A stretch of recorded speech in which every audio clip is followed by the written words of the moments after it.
Hi guys. So karon no kay ato kuhaon ning manok kay dugay na kayo naglumlum. Kaya ako anak ay kuhaon niya. Dugay na kayo sobra na buwan ba. Almost 1 month na sobra di ay to. So wa pa siya ma-hatch. So amo ang kuhaon kay kaliguan ko no kay basi mabuang.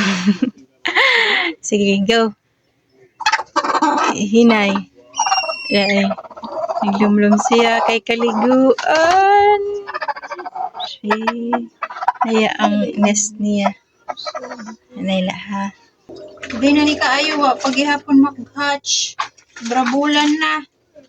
Luoy na siya kaayo kasi balik-balik niya kuan ba. Kanang wa paghihapon siya mo give up ug lumlum di ahak. Luoy na siya kaayo. Dugay na. Naunha na kaayo kastanan. Oh, ligo siya, ligo. Oh, take a bath. Op.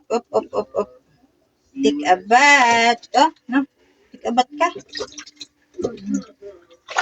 Nya ang iyang bunay kay. Nya ang bunay. Oh!